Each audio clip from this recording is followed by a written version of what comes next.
यथार्थवादी और कल्पनावादी का स्पष्टीकरण। चेतन मन को कई बार यथार्थवादी मन कहा जाता है क्योंकि इसका संबंध बाहरी वस्तुओं से होता है। यथार्थवादी मन बाहरी दुनिया के प्रति जागरूक रहता है। इसकी अवलोकन के साधन आपकी 5 शारीरिक इंद्रियों हैं। आपका यथार्थवादी मन आपके परिवेश से संपर्क का मार्गदर्शन और निरीक्षक है। आप अपनी 5 इंद्रियों के जरिए ज्ञान हासिल करते हैं। आपका यथार्थवादी मन अवलोकन, अनुभव, शिक्षा से सीखता है। जैसे पहले बताया जा चुका है, यथार्थवादी मन का सबसे बड़ा कार्य तर्क करना है। मान लें आप हजारों लाखों पर्यटकों में से एक हैं जो हर साल ग्रैंड कैनियन की सैर करते हैं। आप इस निष्कर्ष पर पहुंचेंगे कि यह दुनिया के सबसे अद्भुत प्राकृतिक दृश्यों में से आश्चर्य में से एक है।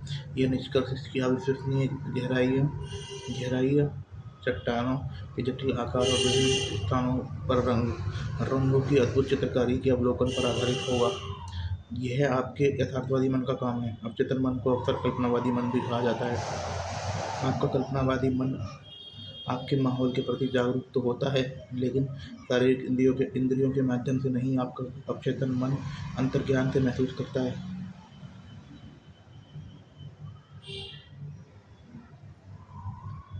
अंतर्ज्ञान से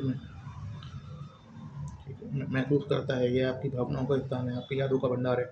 आपका कल्पनावादी मन आपने उच्चतम कार्य तब करता है जब आपकी यथार्थवादी इंद्रियां काम नहीं कर रही हों।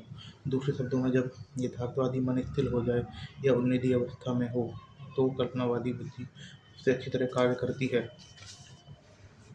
आपका कल्पनावादी मन आँखों की इंद्रिय के बिना देखता है। यह अंतर्दृष्टि क्षमता है। यह कहीं और हो रही घटनाओं को देख या सुन सकता है। आपका कल्पनावादी मन आपके शरीर से बाहर निकलकर दूसरे देशों की यात्रा कर सकता है और अक्सर बहुत सटीक और सच्ची जानकारी ला सकता है। कल्पनावादी मन के माध्यम से आप दूसरों के विचारों को जान सकते हैं, बंद चिट्ठियों के मजमून पढ़ सकते हैं या कंप्यूटर डिस्क ड्राइव के प्रयोग के बिना जानकारी भांप सकते हैं। जब आप अपने यथार्थवादी और कल्पनावादी मन की आपसी कार्यविधि को समझ लेते हैं, तो आप प्रार्थना की सच्ची कला सीखने की बेहतर स्थिति में पहुंच जाते हैं। अब चेतन मन की तरह तर्क नहीं करता। आप अपने अवचेतन मन को चाहे जो बताएं, यह उसमें बहस या विरोध करने की क्षमता नहीं होती। बहस या विरोध करने की क्षमता इसलिए नहीं होती क्योंकि इसकी कोई सीमा नहीं है। ये अनंत में बात करता है। बहस वो करता है, विरोध वो करता है जिसकी सीमा होती है। अगर इलन मस्क तो छोड़ो तुम, अगर आप भगवान कृष्ण से कोई काम बोलो तो भगवान कृष्ण आपसे बहस थोड़ी करेंगे। वो काम को कर देंगे।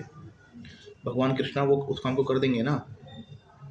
अगर आप इसे गलत जानकारी देंगे तो भी ये उसे सच मान लेगा और फिर उस जानकारी को सही बनाने के लिए काम करेगा। जैसे भगवान कृष्ण ने पूरी, ये बोलते हैं, महाभारत के रचयिता भगवान कृष्ण ने जो उनके मन में आया उन्होंने वो करा, या जो उनके मन में आया उन्होंने वो करा। ये मैटर ही नहीं करता कि वो सही है या गलत है। वो सही को गलत कर सकते थे, गलत को सही कर सकते थे, क्योंकि वो इतने ताकतवर थे। ऐसे ही आपका अवचेतन मन है। ये है आपके गलत सुझावों को परिस्थितियों, अनुभव और घटनाओं में साकार कर देगा। जो आपके सुझाव गलत हैं, जो आपने झूठ बात बोली है, झूठ कुछ नहीं होता इस दुनिया में, जो अभी यथार्थ में मौजूद नहीं है, आपने वो बात बोली है। अगर आपने वो बात बोली है, ठीक है, जो यथार्थ में मौजूद नहीं है, आपने वो बात बोली है, ये उसे सच साबित कर देगा। इसे फर्क ही नहीं पड़ता भाई, ये अलग लेवल का इंसान, ये अलग लेवल है। जो आपके साथ जो भी हुआ इसलिए हुआ क्योंकि आपने विश्वास के माध्यम से अपने अवचेतन मन पर उसकी छाप छोड़ी थी। अगर आपने गलत संप्रेषण किया या अपने अवचेतन मन तक विकृत अवधारणाएं पहुंचाई, तो उन्हें जल्द से जल्द सुधारना सबसे महत्वपूर्ण है। जो आपके साथ जीवन में घटनाएं हो रही हैं, अच्छा हो रहा है, बुरा हो रहा है, वो उसकी जिम्मेदारी केवल आपकी है और किसी की उसकी जिम्मेदारी नहीं है। उसकी जिम्मेदारी आपकी है। केवल आपको उसकी जिम्मेदारी लेनी होगी। आप ही के कारण वो हो रहा है। आप ही के कारण वो हो रहा है, उसकी ज़िम्मेदारी आपको ही लेनी होगी। मैं आपको फिर बता रहा हूँ, जो आपके साथ हो रहा है, जो आपके साथ होगा और जो आपके साथ कभी हुआ है, उसकी ज़िम्मेदारी आपकी है। आपने जो चीज़ें अवचेतन मन तक पहुँचाई हैं, ये उसी के कारण हो रहा है। और अगर आपको ऐसा लगता है कि आपने अपने अवचेतन मन तक कुछ ऐसे विचार पहुँचा गए, ऐसे विचार या ऐसी भावनाएँ पहुँचा दी गई हैं, जिनका आपको निकट भविष्य में या दूर भविष्य में नुकसान उठाना पड़ सकता है, जिनकी प्रकृति नकारात्मक है, कृपया करके उन्हें जल्दी से जल्दी सुधार लीजिए। अवचेतन मन की शक्ति और उसकी कार्यविधि के बारे में मैं पूरी तरह संतुष्ट हूँ, ये किस तरह कार्य करता है।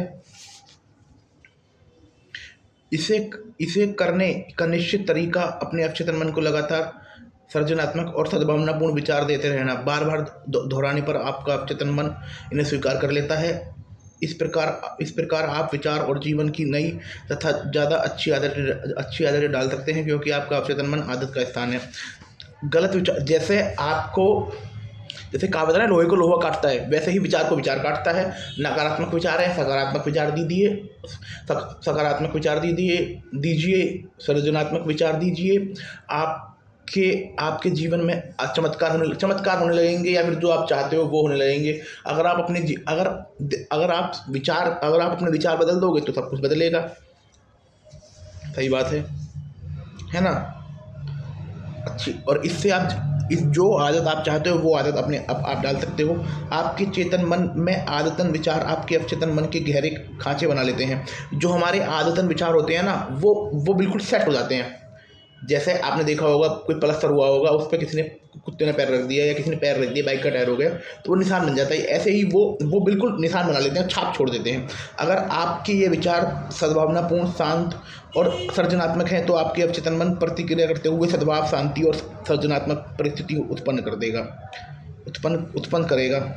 अगर आपके ये विचार देखो सद्भावनापूर्ण है, शांत है, सृजनात्मक है, तो उसी हिसाब से प्रकृति होगी, उसी हिसाब से परिस्थितियाँ उत्पन्न होगी। और अगर आपके ये विचार नकारात्मक हैं, या किसी हिंसा के विचार हैं, या किसी भी प्रकार के विचार हैं, सिंपल सी बात है, जिस प्रकार की आपकी आदतन सोच है, उस प्रकार आप बन जाओगे। उसी प्रकार की परिस्थितियाँ, उसी प्रकार की स्थितियाँ, उसी प्रकार की घटनाएं आपके जीवन में प्रदर्शित होंगी, उसी प्रकार, है ना। क्या आप डर, चिंता और अन्य प्रकार की विनाशक सोच के शिकार हैं? क्या आप डर, चिंता और अन्य प्रकार की विनाशक सोच के शिकार हैं? इलाज है, आप अपने अवचेतन मन की शक्ति को पहचान कर उसे स्वतंत्रता और खुशी और संपूर्ण स्वास्थ्य के आदेश देना। अगर वो मैं पहले बता चुका हूँ, नकारात्मक विचार है, उन्हें सकारात्मक विचारों से काटो। आपका अवचेतन मन रचनात्मक है, दैवीय स्रोत के साथ एकारूप है, रचनात्मक है, सबसे पावरफुल है। यह स्वतंत्र, खुशी और संपूर्ण स्वास्थ्य को उत्पन्न करने लगेगा, जिसका आदेश आपने पूरे विश्वास से दिया है। जिस चीज़ का आदेश आप पूरे विश्वास से दोगे, यह उस चीज़ को सही बना देगा। मैंने आपको बोल दिया, जिस चीज़ का आदेश आप पूरे विश्वास से दोगे, उस चीज़ को सही बना देगा। जैसा आप जानते हैं, आपका अवचेतन मन तुलना या विरोध नहीं कर सकता। नहीं, सॉरी, सुझाव की जबरदस्त प्रकृति। कहाँ तक है ये, खत्म करते हैं। बड़ा है, कोई नहीं, 34 तक कोई नहीं, हो जाएगा। टाइम कितना हो रहा है, ईजिली हो जाएगा। जैसा आप जानते हैं, आपका अवचेतन मन, ये रहा सुझाव की जबरदस्त शक्ति। हमने अब तक जिन बातों पर विचार किया है, उनसे आप देख सकते हैं कि आपका अवचेतन मन द्वारपाल की तरह है। ठीक है, हमने चेतन मन द्वारपाल की तरह है। हमने जो भी बातें पढ़ी हैं, उन बातों को पढ़कर हमें लगता है कि हमारा चेतन मन द्वारपाल है। हमारा चेतन मन जिस भी विचार को आगे जाने देता है। देखो यार, कितनी मस्त फैक्ट्री है। विचार गया, वस्तु बन गई, विचार गया, परिस्थिति बन गई, विचार गया, स्थिति बन गई, विचार गया, घटना बन गई। देखो क्या कमाल की चीज़ है। इसका सबसे महत्वपूर्ण कार्य गलत सुझावों से आपके अवचेतन मन की रक्षा करना है ना। यह इसलिए महत्वपूर्ण है क्योंकि यह मस्तिष्क के मूलभूत नियम पर आधारित है। आपका अवचेतन मन सुझावों के प्रति बेहद संवेदनशील होता है। द्वारपाल का सबसे महत्वपूर्ण कार्य क्या होता है? केवल इच्छित लोगों को, केवल वांछित लोगों को, केवल जिन लोगों को आप चाहते हो वही आपके घर में प्रवेश कर सकें, वही आपके घर में प्रवेश कर सकें। ऐसे ही जो आपका ये आपका जो ये हमारा चेतन मन है, इसका यही कार्य है कि गलत विचारों को रोके और वांछनीय विचारों को, स्वास्थ्य के विचारों को, सद्भावना के विचारों को, शांति के विचारों को और तुम्हारा समृद्धि के विचारों को, धन के विचारों को, इन विचारों को अंदर आने दे। ये इसका कार्य है, क्योंकि ये मस्तिष्क के मूलभूत नियम पर आधारित है, जिसका मस्तिष्क का मूलभूत नियम है अवचेतन मन को, जो आप अवचेतन मन सुझावों के प्रति बहुत संवेदनशील है, जो आप दोगे उसे उसे कर देगा। जैसा आप जानते हैं, आपका अवचेतन मन तुलना या विरोध नहीं कर सकता, यह तर्क वितर्क नहीं कर सकता, यह खुद नहीं सोच सकता, यह सभी काम चेतन मन के हैं। अवचेतन मन तो बस चेतन मन द्वारा इस पर छोड़ी गई छापों पर प्रतिक्रिया करता है। यह कार्य अलग अलग दिशाओं में यह कार्य अलग अलग दिशाओं में से किसी एक को नहीं चुन सकता। इसे तो जो दिया जाता है उसे ले लेता है। देखो, पहली बात तो तुलना नहीं करता, विरोध नहीं करता, जो दोगे वो ले लेगा। चेतन मन के लिए काम दे रखा है, भैया आप ये सिंपल सा काम कर दो, बस आप ये सिंपल सा काम कर दो, आपका काम है बस आपको चुनना। देखो यार, इंसान देखो यार कितना बड़ा व्यक्ति बन सकता है, बस आपको चेतन रूप से जागरूक रहना है। आप चेतन रूप से जागरूक रहना है, सिंपल सी काम है ना। मन के प्रति, अपने विचारों के प्रति जागरूक रहना है। अगर आप अपने मन और अपने विचारों के प्रति जागरूक हो तो आप जो मांगोगे वो आपको मिलेगा, वो दे देगा आप चेतन। सुझाव में बहुत शक्ति होती है। कल्पना करें आप किसी ऐसे जहाज पर हैं जो थोड़ा सा हिल रहा है। आप भयभीत से यात्री के पास जाकर कहते हैं, आपकी हालत अच्छी नहीं दिख रही है, आपका चेहरा बिल्कुल हरा लग रहा है, मुझे लगता है कि आपको समुद्र यात्रा में होने वाली मतली हो सकती है। क्या मैं आपको कैबिन तक पहुंचा दूं? यात्री का चेहरा पीला पड़ जाएगा। आपने मतली के बारे में जो सुझाव अभी दिया है वह उसके खुद के डर और आशंका से मेल खाता है। वह आपकी मदद लेकर डेस्क के नीचे अपने कैबिन में पहुंच जाता है। वहां पहुंचने पर आपका नकारात्मक सुझाव, जिसे उसने सही मान लिया था, वह सच हो जाता है। देखो, सुझावों में इतनी शक्ति होती है। आप इसका एग्जाम्पल देखिए। आप सुझावों में इतनी शक्ति होती है। मान लीजिए आप समुद्र में यात्रा कर रहे हो और आप किसी व्यक्ति को देखते हो जिसने पहली बार यात्रा कर रहा है। अब वो पहले परेशान है और आप उसे बोल देते हो कि आपका चेहरा हरा लग रहा है, भाई मेरे को लग रहा है आपको मतली होने वाली है, अगर आप चाहते हो तो मैं आपको आपके कैबिन तक छोड़ देता हूँ। तो उसको सच में वो चीज़ें हो जाएंगी, है ना। उसको सच में वो चीज़ें हो जाएंगी। यार, सुझावों की प्रकृति के बारे में तो हम पहले देख चुके हैं सम्मोहन की अवस्था में। और उसी सुझाव पर विभिन्न प्रतिक्रियाएं। आप देख लीजिए, एक ही सुझाव पर विभिन्न प्रतिक्रियाएं कैसे होती हैं, क्योंकि इसमें जहाजी का एग्जाम्पल दिया है। जो जहाजी होते हैं, जो जहाज के वो यात्रा करने वाले होते हैं, उनका एग्जाम्पल दिया जाएगा। देखिए, यह समझना बहुत ज़रूरी है कि एक ही सुझाव पर अलग अलग लोग अलग अलग तरीके से प्रतिक्रिया करेंगे। ऐसा इसलिए क्योंकि उनके विश्वास या अवचेतन की कंडीशनिंग अलग अलग होती है। सही बात है। एक ही उस पर अलग अलग लोग अलग अलग प्रतिक्रिया करेंगे, क्योंकि उनके अवचेतन मन की जो कंडीशनिंग होती है ना, अलग अलग होती है। मान ले सहयात्री की बजाय आप किसी जहाजी के पास जहाज जी के पास जाकर कहते हो, हेलो, मैं आपकी हालत मुझे आपकी हालत ठीक नहीं दिख रही है, कहीं आपको समुद्री यात्रा के कारण मतली तो नहीं आने वाली। सही बात है। अगर आप जो व्यक्ति जहाज की यात्रा करता है, जो जहाज का काम करने वाला व्यक्ति, आप उससे जाके कहते हो कि भाई मुझे आपकी हालत ठीक नहीं दिख रही, मुझे लग रहा है आप मतली होने वाली है, तो वो अलग तरीके से रिएक्ट करे, क्योंकि उसके अवचेतन मन की कंडीशनिंग अलग है ना। क्योंकि उसने अपने अवचेतन मन को ये यकीन दिला दिया कि मुझे कुछ नहीं होगा। जैसे हमने जो योगा अहिंसा परमानंद वाली वो पढ़ी थी, उन्होंने किस तरह अपने अवचेतन मन को उनके चेतन विचार ने अवचेतन मन पर कहे चाप छोड़ी थी कि मुझे अब वो प्रॉब्लम नहीं होगी, उल्टी वाली प्रॉब्लम नहीं होगी, तो वो बात हो गई थी। यह जहाजी के मिजाज पर निर्भर करता है कि वो आपके लचर मजाक पर हंसे या आपको वहाँ से दफ़ा होने को कह दे। आपके सुझाव का उस पर कोई असर नहीं हुआ, क्योंकि उसके मन में यह विश्वास है कि समुद्री यात्रा में उसे कभी मतली नहीं हो सकती। इस कारण उसे जरा भी डर या चिंता महसूस नहीं होगी, उल्टे आत्मविश्वास सामने आ जाएगा। पहले बोल चुके हैं। डिक्शनरी आपको बता देगी सुझाव सजेशन किसी चीज़ को किसी के मस्तिष्क में डालने का काम है। सही बात है। सुझाव का मतलब है किसी चीज़ को किसी के मस्तिष्क में डालना। यह वह मानसिक प्रक्रिया है जिससे सुझाया गया विचार स्वीकार किया जाता है और कार्य रूप में परिणत होता है। सुझाया गया विचार स्वीकार किया जाता है और कार्य रूप में परिणत होता है। याद रहे कि कोई भी सुझाव चेतन मन की इच्छा के बिना अवचेतन मन पर छाप नहीं छोड़ता। जब तक आपका चेतन मन उसे नहीं मानेगा वो अवचेतन मन तक नहीं पहुंचेगा। आपका चेतन मन उस सुझाव को अस्वीकार करने की शक्ति होती है। आपके चेतन मन के पास उस सुझाव को अस्वीकार करने की शक्ति होती है ना। एक सेकंड में आता हूँ।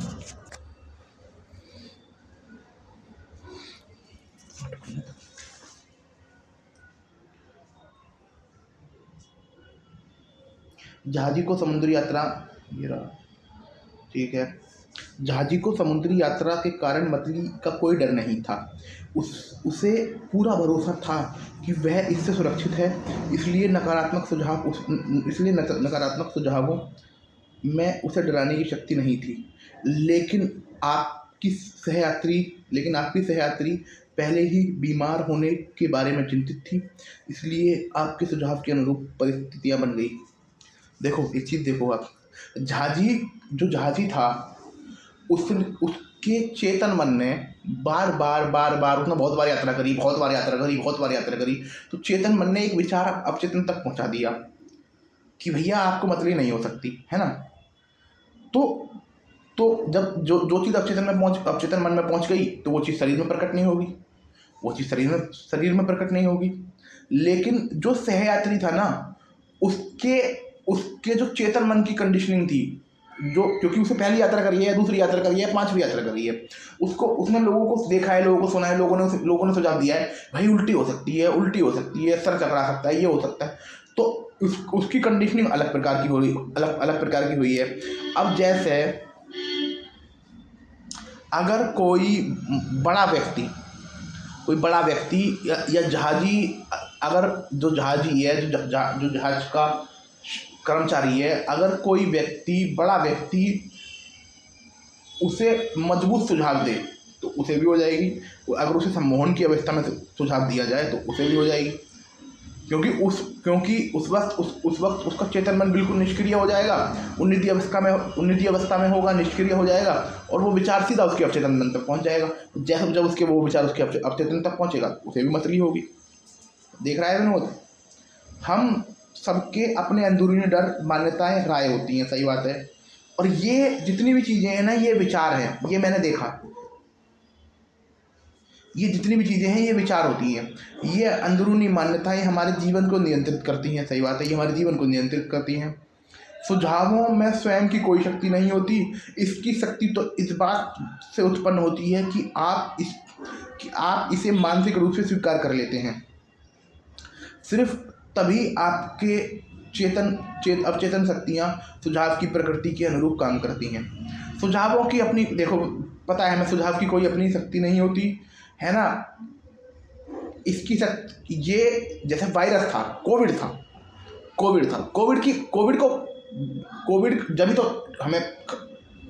जब तो हमारे लिए खतरनाक है जब हमारी बॉडी में प्रवेश कर जाए। वैसे ही सुझाव हैं ये, जब आपकी बॉडी में प्रवेश करेंगे ये जब खतरनाक हो जाएंगे। ये जब आपके चेतन मन में प्रवेश करेंगे। अगर आपके जैसे चेतन मन, मान लीजिए इम्यून सिस्टम, अगर आपके इम्यून सिस्टम ने इसे हटा दिया तो बेकार है ना। अगर आपके चेतन मन ने सुझाव को नकार दिया तो बेकार है। अगर चेतन मन ने सुझाव को स्वीकार कर लिया तो अवचेतन तक पहुंच जाएंगे, फिर ये हमारे लिए हानिकारक होंगे। और इनको ठीक करने का एक ही इलाज है कि उसके उल्टी प्रकृति दीजिए। जैसे वैक्सीन दी जा रही थी, वैसे ही आप नकारात्मक सुझावों की वैक्सीन दीजिए, है ना। ये बात है। देख लीजिए विनोद कितना अच्छा कार्य कर रहा हूँ। जैसे कोई एक लकड़ी का तीर है, वो जमीन में पड़ा हुआ है, वो निष्क्रिय है। अगर आप उसे अपने शरीर में नहीं मारोगे तो जब तक आपको कोई नुकसान थोड़ी पहुंचा पाएगा। उसने अपना हाथ कैसे गंवाया? कई साल पहले मैं कैस्टन हॉल में लंदन में ट्रुथ फोरम में नियमित रूप से भाषण दे रहा था। कई साल से जिसे मैंने कुछ साल पहले स्थापित किया था। इसकी निर्देशक डॉक्टर एवलिन फ्लीट ने मुझे एक आदमी के बारे में बताया। उसकी छोटी बेटी को रियोमैटाइटिस आर्थराइटिस और दर्दनाक चर्म रोग था। कई जगह इलाज हुआ, लेकिन डॉक्टरों की तमाम कोशिशों के बाद भी कोई फ़ायदा नहीं हुआ। वह आदमी हताश हो गया। वह खुद से और अपने दोस्तों से बार बार कहता, मेरी बेटी भली चंगी देखने के लिए मैं अपना दाहिना हाथ देने को भी तैयार हूँ। डॉक्टर फिलिप्स के अनुसार एक दिन परिवार सैर सपाटे पर गया था। कार दुर्घटना हो गई। पिता का दाहिना हाथ कंधे से अलग हो गया। अस्पताल से घर लौटने पर उसने पाया कि उसकी बेटी का आर्थराइटिस और चर्म रोग बिल्कुल ठीक हो चुका है। आपको आपको बहुत सतर्क रहना होगा। आपका अवचेतन मन को सिर्फ वही सुझाव दे जो सही तरीके से उपचार करे। वरदान दें, ऊपर उठाएं और प्रेरित करें। याद रखें, आपका अवचेतन मन मजाक नहीं समझता। यह तो आपके आदेश को शब्द सा पालन करता है। एक कहानी सुना दी। डॉक्टर साहब ना ट्रुथ फोरम में लंदन में बहुत सालों से भाषण दे रहे थे। उसके जो डायरेक्टर थे एवलिन फ्लीट ने डॉक्टर साहब को एक व्यक्ति की कहानी के बारे में बताया उस व्यक्ति की बेटी को आर्थराइटिस था और चर्म रोग था। वह व्यक्ति मजाक में बोलता था या उसकी इच्छा होगी कि ठीक हो जाए, परंतु वो बोलता मजाक में था कि अगर मेरा दाहिना हाथ कट जाए तो मैं अपनी बेटी को भली चंगी देखने के लिए भी दाहिना हाथ अपने कटाने के तैयार हूँ। वही अवचेतन मन मजाक समझता नहीं। उन्होंने बोला, है ना, चेतन मन ने जब उसने बार बार बोला और पूरे विश्वास से बोला, सारे इमोशन से बोला, क्योंकि वो अपनी बेटी से प्रेम करता था, है ना, और उसने अपनी बेटी का इलाज भी कराया। सारे प्रेम से बोला, विश्वास से बोला, तो वो हमारे अब उसमें बिल्कुल सेट हो गया। फिर वही मामला बन गया। आत्म सुझाव ने डर को किस तरह भगाया? आत्म सुझाव का मतलब है खुद को किसी निश्चित और विशिष्ट बात का सुझाव देना। आत्म सुझाव मतलब खुद को सुझाव देना, सेल्फ टॉक, जिसे हम अंग्रेजी में सेल्फ टॉक बोलते हैं, है ना। हर समाधान की तरह इसके भी गलत प्रयोग से नुकसान पहुंच सकता है, लेकिन सही तरीके से इस्तेमाल करने पर बहुत उपयोगी बन सकता है। ठीक है ना। हर चीज़ की जगह इसके भी गलत उपयोग, जैसे आगे पीछे पढ़ेंगे हम, याददाश्त वाली बात हो सकता है, लेकिन अगर आप इसका पॉजिटिव रूप से, अगर आप अपने अवचेतन मन पे नकारात्मक विचारों की बमबारी करेंगे, नकारात्मक विचारों की बमबारी करेंगे, तो आपके जीवन में नकारात्मक घटनाएं मौजूद होंगी। और अगर आप अपने अवचेतन मन पे सकारात्मक विचारों की बमबारी करेंगे तो आपके जीवन में सकारात्मक घटनाएं होंगी। जैनेट आर एक प्रतिभावान युवा गायिका थी। उसे ओपरा प्रोडक्शन में महत्वपूर्ण भूमिका के ऑडिशन के लिए जाना था। वह ऑडिशन के लिए बेताब तो थी, लेकिन आशंकित भी थी। पहले भी 3 बार उसने निर्देशक के सामने ऑडिशन दिया था, लेकिन बुरी तरह असफल हो गई थी। कारण असफल होने का डर था। उसकी आवाज़ अच्छी थी, लेकिन वह खुद से कहती थी कि जब गाने का वक्त आएगा तो मैं बुरा गाऊंगी, मुझे भूमिका नहीं मिलेगी। देखो, पहली बात तो वो बार बार अपने अवचेतन थे ना। ऑडिशन के लिए गई। ऑडिशन, जैनेट आर बहुत प्रतिभावान मतलब टैलेंटेड सिंगर थी। ओपरा प्रोडक्शन में ना एक इम्पोर्टेंट उसके लिए उसका ऑडिशन था। वह ऑडिशन के लिए बेताब तो थी, लेकिन आशंकित थी। पहले भी उसने ऑडिशन दिया था, परंतु वह बुरी तरह असफल हो गई थी। और असफल होने का कारण था उसका डर। वह खुद को नकारात्मक आत्म सुझाव दे रही थी खुद को, है ना। वह उसकी आवाज़ अच्छी थी, लेकिन वो खुद से पूरे कॉन्फिडेंस लेवल से बोलती थी कि जब गाने का वक्त आएगा तो मैं बुरा गाऊंगी और मुझे भूमिका कभी नहीं मिलेगी। उसने इतनी श्योरिटी से अपने अवचेतन मन से बोला, अपने चेतन मन से बार बार बोला, अपने विचार रखा चेतन मन से कि मैं जब गाने का टाइम आएगा तो मैं बुरा गाऊंगी और मुझे भूमिका कभी नहीं मिलेगी। ये चीज़ उसके अवचेतन मन में कैद हो गई। और उसने बोला कि वो मुझे पसंद नहीं करेंगे, वो सोचेंगे कि मैंने कोशिश करने की हिम्मत भी कैसे की। मैं ऑडिशन देने तो जाऊंगी, लेकिन मैं जानती थी कि मैं सफल हो जाऊंगी। उन्होंने बोला मैं ऑडिशन देने तो जाऊंगी और मैं जानती थी कि मैं सफल हो जाऊंगी। उसके अवचेतन मन ने नकारात्मक आत्म सुझाव को आग्रह मान लिया। यह उन्हें सच साबित करने में जुट गया और उन्हें परिस्थितियों में बदल दिया। उसके अवचेतन मन ने इन नकारात्मक सुझावों को आग्रह मान लिया। आग्रह कुछ नहीं माना। उन्होंने बोला कि ये विचार है भाई, ये विचार आ रहा है भाई, मालिक ने विचार दिया है तो इसे सही करना है, अब इसे सही साबित करना है। तो उन्होंने उस विचार को सच साबित कर दिया। ये युवा गायिका आखिरकार अपने नकारात्मक आत्म सुझाव से उभरने में सफल हुई। उसने सकारात्मक आत्म सुझाव के माध्यम से उनका विरोध करके यह काम किया। उसने क्या किया जैसे मैंने आपको बताया था ना, लोहे को लोहा काट सकता है ना, लोहे को लोहा काट सकता है ना। तो उसी प्रकार उसने ना अंधेरे को उजाला काट सकता है, बुराई को अच्छाई काट सकती है, और बीमारी को हमारा जो इम्यून सिस्टम है वो खत्म कर सकता है। ऐसे उसने नकारात्मक आत्म सुझाव को मारने के लिए उसने अपने सकारात्मक आत्म सुझाव को रेडी कर दिया, और उसने उनका विरोध करना शुरू किया। हर दिन 3-4 बार शांत कमरे में अकेले जाती, वह कुर्सी पर आराम से बैठ जाती, अपने शरीर को ढीला छोड़ देती, आंखें बंद कर लेती, और अपने मस्तिष्क और शरीर को यथासंभव स्थिर कर लेती। शारीरिक निष्क्रिया मानसिक निष्क्रिया को प्रेरित करती। पहले शारीरिक निष्क्रिया होती, फिर मानसिक निष्क्रिया होती, और मस्तिष्क को सुझाव के प्रति अधिक ग्रहणशील बना लेती। अपने मस्तिष्क को ना सुझाव के प्रति अधिक ग्रहणशील बना लेती। डर के सुझाव का प्रतिकार करने के लिए वह खुद को बार बार कहती, मैं बहुत अच्छा गाती हूँ, मैं शांत, संतुलित, आत्मविश्वासी हूँ।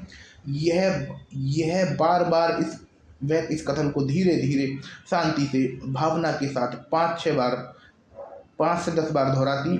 वह दिन में 3-4 बार यह काम करती, और एक बार रात को सोने से ठीक पहले उसने अपने शरीर को, मतलब पहले तो उसने बीमारी को भगाने के लिए, नकारात्मक बीमारी को भगाने के लिए उसने अपने शरीर में सकारात्मक वैक्सीन लगानी शुरू करी। दिन में 3-4 बार आप खुद को वो सकारात्मक वैक्सीन लगाती।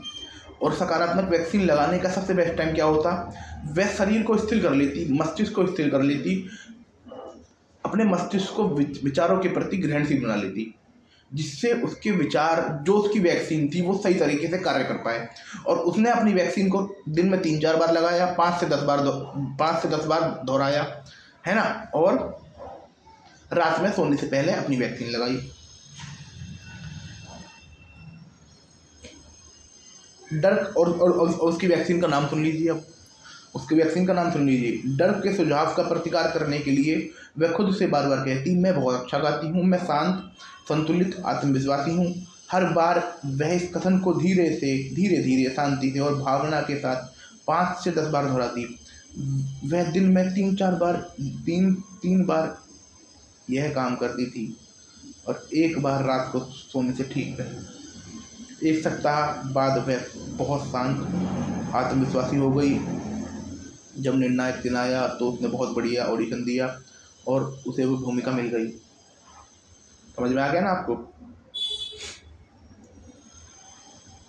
उसकी याददाश्त कैसे लौटी? 75 साल की एक महिला को हमेशा अपनी याददाश्त पर गर्व था।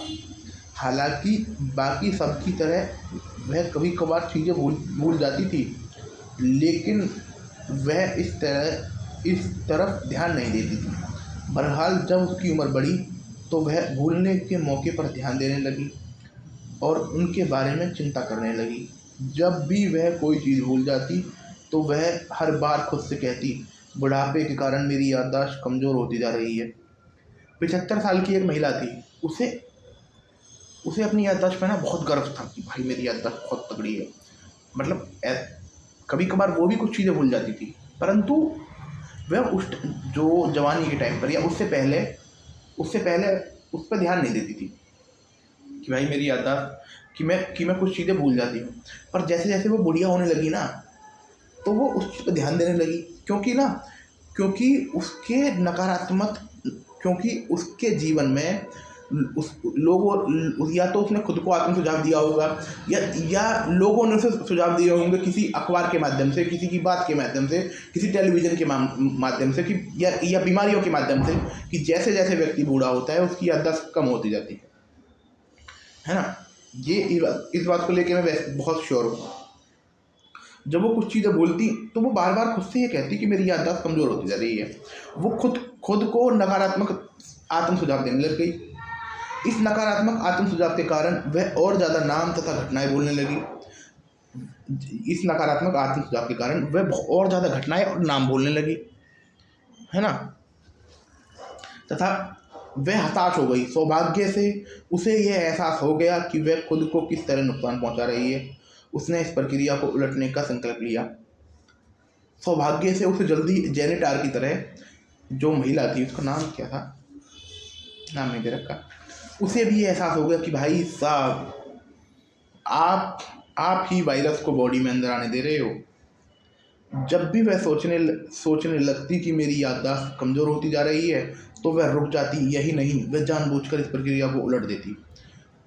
दिन में कई बार वह सकारात्मक आत्म सुझाव का अभ्यास करती थी और खुद से कहती थी, आज मेरी याददाश्त हर तरह से सुधर रही है, जो भी याद रखना चाहिए वह हर पल हर जगह हमेशा याद रहेगा, मुझे घटनाएं स्पष्टता से याद रहेंगी, जो भी याद करना चाहूँगी वह मुझे तत्काल याद आ जाएगा, मुझ में हर दिन तेज़ी से सुधार हो रहा है, बहुत जल्दी मेरी याददाश्त पहले से बहुत अच्छी हो जाएगी।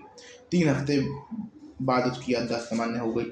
वही बात है, नकारात्मक आत्म सुझाव के प्रति उसने सकारात्मक वैक्सीन लगाई और वैक्सीन भी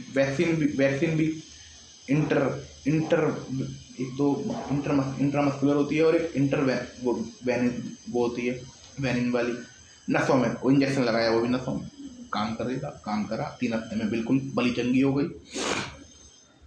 उसने किस तरह बुरे स्वभाव पर काबू पाया। एक व्यक्ति मेरे पास परामर्श लेने आया। उसका वैवाहिक जीवन और करियर दोनों ही गंभीर संकट में थे। ह्यू डब्ल्यू नामक व्यक्ति डॉक्टर साहब के पास आया परामर्श लेने। उसका वैवाहिक जीवन और करियर दोनों संकट में थे। मैं आपको बताता हूँ एक बात, ये बात बहुत इंपॉर्टेंट है। जैसा आपका वैवाहिक जीवन होगा, जैसे आप अंदर होंगे वैसे आप बाहर होंगे, जैसे आप घर में होंगे वैसे आप बाहर होंगे, है ना। ऐसे बहुत कम लोग हैं कि जो अपनी पत्नी के साथ तो बहुत अच्छे हैं, परंतु अपने कर्मचारियों के साथ या फिर अपने जिन लोगों के साथ वो काम करते हैं उनके साथ बुरे हैं। ऐसे बहुत कम लोग हैं, है ना। ह्यू डी की यह समस्या ह्यू की समस्या यह थी कि वह बहुत चिड़चिड़ा और गुस्सैल था। वह इसके बारे में खुद चिंतित था, लेकिन अगर कोई दूसरा इस बारे में उससे बात करने की कोशिश करता तो वह आग बबूला हो उठता था। वह खुद से बार बार कहता कि सब लोग उसे सता रहे हैं और उसे उनसे अपनी रक्षा करनी है। एक तो भाई साहब खुद ही बोल रहे हैं, खुद ही नकारात्मक आत्म सुझाव के थ्रू अपने शरीर के भीतर ऐसी वैक्सीन लगा रहे हैं जो उन्हें नुकसान देगी, है ना। ऐसी वैक्सीन नहीं, वायरस को प्रवेश करने दे रहे हैं, अपने भीतर वायरस को प्रवेश करने दे रहे हैं। इस नकारात्मक आत्म सुझाव को दूर करने के लिए मैंने उसे सकारात्मक आत्म सुझाव प्रयोग करने की सलाह दी। डॉक्टर साहब ने बोला कि भैया ये वैक्सीन है, अब वैक्सीन के बारे में आगे पढ़ेंगे, इसे लगा लो, आपका जीवन पूरी तरह मस्त हो जाएगा। दिन में कई बार सुबह, दोपहर और रात सोने से पहले उसे खुद से बार बार ये कहना था कि आगे से मैं ज़्यादा अच्छे स्वभाव का बनूंगा। अब मेरी सामान्य मनोदशा सुख और खुशमिजाज की हो रही है। हर दिन मैं अधिक प्रेम करने के काबिल और समझदार बन रहा हूँ। मैं अपने आसपास के सभी लोगों के लिए आनंद और सद्भावना का केंद्र रहूँगा तथा अपने अच्छे व्यवहार से उन्हें खुश कर दूँगा। यह सुखद खुशनुमा स्वभाव अब मेरी सामान्य सहज मानसिक स्थिति बन रही है। मैं एहसानमंद हूँ। 1 महीने बाद उसकी पत्नी और उसके सहकर्मी कहने लगे, अब उसके साथ रहने में बहुत अच्छा हो गया है। वैक्सीन ने ऐसा काम किया। भाई देखो, भाई भी हैप्पी, भाई के सहकर्मी भी हैप्पी, भाई की वाइफ भी हैप्पी। वाह भाई वाह, ह्यूडी जिंदाबाद। भारी सुझाव पर कुछ टिप्पणियाँ। भारी सुझाव पढ़ लीजिए। बाहरी सुझाव का मतलब किसी दूसरे व्यक्ति का सुझावों सभी युगों और दुनिया के हर हिस्सों में सुझावों की शक्ति ने मानव जाति के जीवन में प्रमुख भूमिका निभाई है ना। सुझावों ने मानव जाति के जीवन में प्रमुख भूमिका निभाई है और आज भी निभा रही है, और आज तो और गंदी तरह निभा रही है, क्योंकि व्यक्ति कम चिंतन, कम जागरूक है, और ऊपर से व्यक्ति सोशल मीडिया के माध्यम से सुझाव ले रहा है। व्यक्ति पूरी दुनिया के सुझाव ले रहा है। पहले, आज से 50 साल पहले, 100 साल पहले एक व्यक्ति कहाँ के सुझाव लेता था? अपने गांव के सुझाव लेता था, अपने रिश्तेदारों के सुझाव लेता था, है ना। आज से अब व्यक्ति ने अपने अपने चेतन मन को खुला छोड़ दिया है और उसके ऊपर सुझावों की बमबारी हो रही है, टीवी की, सोशल मीडिया की, न्यूज़पेपर की, रिश्तेदारों की, सारी दुनिया की बमबारी हो रही है। सारी दुनिया एक गांव बन चुकी है। जब जब जब आपका गांव बड़ा हो गया तो आपके पास जो सुझाव आएंगे वो बड़े होंगे और आपको ये बात तय करनी है। इस बात को तय करने वाला मैं कोई नहीं होता कि आपके ऊपर नकारात्मक सुझाव ज़्यादा आ रहे हैं या सकारात्मक सुझाव ज़्यादा आ रहे हैं। और चाहे चलो मान लो आपके ऊपर कोई से भी सुझाव ज़्यादा है, परंतु उसके लिए जिम्मेदार तो आप हो ना। आपको चेतन रूप से हमेशा जागरूक रहना होगा कि भैया आपको किस सुझाव को अंदर जाने दे रहे हो, आप कौन से सुझाव को अंदर अंदर जाने दे रहे हो। टाटा बाय बाय कर दो, बोलो बेटे चलो चलो हमें नहीं चाहिए, आप बोलो कहीं और जाके अपना सामान बेचो। राजनीतिक मान्यताएं, धार्मिक आस्थाएं, सांस्कृतिक परंपराएं भारी सुझाव की शक्ति की बदौलत ही फलती फूलती और कायम कायम रहती हैं। सुझावों का प्रयोग स्वयं को अनुशासित और नियंत्रित करने के साधन के रूप में भी किया जा सकता है। सही बात है। खुद को सकारात्मक सुझाव दो। इसका प्रयोग दूसरों के नियंत्रण करने के लिए भी किया जाता है। सही बात है। जिन्हें मस्तिष्क के नियम की समझ नहीं है, सृजनात्मक रूप से यह अद्भुत और बेहतरीन है।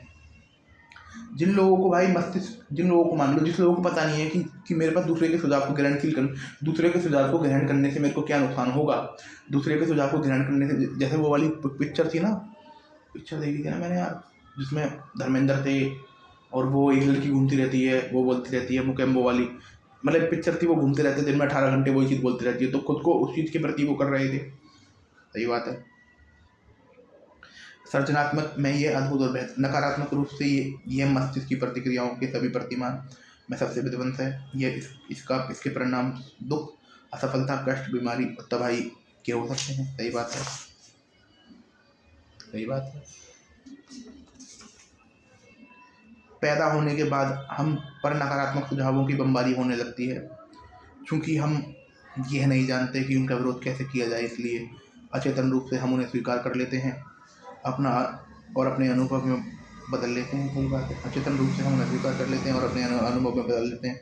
नकारात्मक सुझावों के कुछ उदाहरण: तुम कुछ नहीं कर सकते, तुम कुछ नहीं बन पाओगे, तुम्हें ऐसा नहीं करना चाहिए, तुम असफल हो जाओगे, तुम्हारी सफलता की बिल्कुल संभावना नहीं है, तुम बिल्कुल गलत हो, है ना, इससे कोई फ़ायदा नहीं होगा, महत्वपूर्ण यह है कि तुम क्या जानते हो, महत्वपूर्ण यह नहीं तुम किसे जानते हो, महत्वपूर्ण ये नहीं तुम क्या जानते हो, महत्वपूर्ण यह है तुम किसे जानते हो, दुनिया रसाताल को जा रही है, क्या फ़ायदा, किसी को कोई फ़र्क नहीं पड़ता, इतनी ज़्यादा कोशिश करने से कोई फ़ायदा नहीं है, तुम्हारी उम्र अब ज़्यादा हो चुकी है, स्थितियाँ बिगड़ती जा रही हैं, ज़िंदगी मशीनी चक्की बन रही है, प्रेम सिर्फ पक्षियों के लिए है, तुम कभी नहीं जीत सकते, सावधान रहना, तुम्हें भयंकर बीमारी हो सकती है, किसी पर कोई भी भरोसे का काबिल नहीं है। देखो, जितनी भी चीज़ें हमने ये पढ़ी हैं कि तुम कुछ नहीं कर सकते, तुम कुछ नहीं बन पाओगे, ऐसा नहीं करना चाहिए, तुम असफल हो जाओगे और तुम्हारी सफलता की बिल्कुल संभावना नहीं, तुम बिल्कुल गलत हो, इससे कोई फ़ायदा नहीं होगा, जितनी भी चीज़ें हमने ये पढ़ी है, ये जितने भी इस दुनिया में सफल व्यक्ति हैं या जिन व्यक्तियों को हम अपना आदर्श मानते हैं, समझे, जिन व्यक्तियों को हम अपना आदर्श मानते हैं या जो जितने भी इस दुनिया में सफल व्यक्ति हैं, उन सभी व्यक्ति ने इन सुझावों को अस्वीकार किया है, तभी आज वो है। इस तरह के भारी सुझाव को स्वीकार करके आप उन्हें साकार करने में सहयोग देते हो। जब आप उन्हें स्वीकार, देखो वो सुझाव एक कोरोना की तरह है, दूर पड़ा हुआ है, आप हवा में है, कोई फर्क नहीं पड़ता, परंतु जब तक वो आपकी बॉडी में नहीं आएगा वो निष्क्रिय है। आपकी बॉडी में आ गया, आपका इम्यून सिस्टम उसका विरोध करता है, चेतन मन आ गया, चेतन मन उसका विरोध कर रहा है, तो बेकार है। परंतु जब चेतन मन ने उसे स्वीकार कर लिया तो फिर दे दाता के राम तुझको अल्लाह रख। बचपन से आप दूसरों के सुझाव का विरोध नहीं कर सकते थे, आपको इस बारे में ज़्यादा पता नहीं था, आपके लिए आपका मस्तिष्क और इसके चेतन और तथा अवचेतन हिस्से ऐसे रहस्य थे जिनके बारे में आप सोच नहीं सकते थे। बचपन में लोगों को नहीं पता था, पर मुझे ये पता था कि मैं लोगों का विरोध कर सकता हूँ, चाहे लोग कुछ भी बोले, मैं हमेशा जानता था, है ना। बहरहाल व्यस्त होने के बाद आप चयन कर सकते हैं आप सकारात्मक आत्म सुझाव का प्रयोग करके अपनी कंडीशनिंग को दोबारा बना सकते हैं और अतीत की छापों को बदल सकते हैं। इसका पहला कदम उन बाहरी सुझावों के प्रति जागरूक बनना जो आप पर काम कर रहे हैं। अगर जांच की जाए तो ये व्यवहार में ऐसे संस्कार डाल सकते हैं जो आपको व्यक्तिगत और सामाजिक जीवन में असफल बना देंगे। सही बात है। बच्चे थे जब तो कुछ नहीं कर सकते थे, परंतु अब आप इन्हें नकार सकते हो, आप इनके प्रति जागरूक बन सकते हो, है ना। और या फिर अगर आप ऐसा सोचते हो कि आपके जीवन में कुछ ऐसी चीज़ें प्रवेश हो गई हैं, अगर आप सोचते हो कि भाई ये नकारात्मक सुझाव ने आपके ऊपर प्रभाव डाला है, तो वही सकारात्मक वैक्सीन लगाइए, पूरी भावना से लगाइए, पूरे विश्वास से सकारात्मक वैक्सीन लगाइए। ये गायब हो जाएंगे, इस बात की पूरी गारंटी मैं देता हूँ, है ना। वो जागरूक बनना और आप एक काम कर रहे हो तो ऐसा संस्कार डाल सकते हैं जो आपको व्यक्तिगत सामाजिक सृजनात्मक आत्म सुझाव को अपना नकारात्मक कंडीशनिंग से मुक्त। ये मैंने पहले बोल दिया। अगर आप ऐसा नहीं किया जाए तो नकारात्मक कंडीशन आपके जीवन को विकृत बना देगी। आप अच्छी आदत के विकास को मुश्किल या असंभव बना देगी। सही है। धन्यवाद। अगर आप मतलब सकारात्मक वैक्सीन लगती रहनी चाहिए। जीवन जीत की ओर है। धन्यवाद। शांति समृद्धि और सफलता दौलत। धन्यवाद, बहुत धन्यवाद। ये दुनिया बहुत खूबसूरत है, ये दुनिया अति सुंदर है। विवेकानंद ने कहा है कि दुनिया में जीवन जीने का अधिकार उन लोगों को है जिन्होंने अपने मन पे काबू पाया है। जिन लोगों ने अपने मन पे काबू पा लिया, जिन लोगों ने अपने विचारों पे काबू पा लिया, उनके लिए दुनिया स्वर्ग की तरह है। दे दाता के राम तुझको अल्लाह रखे। I love you. आप चेतन बन।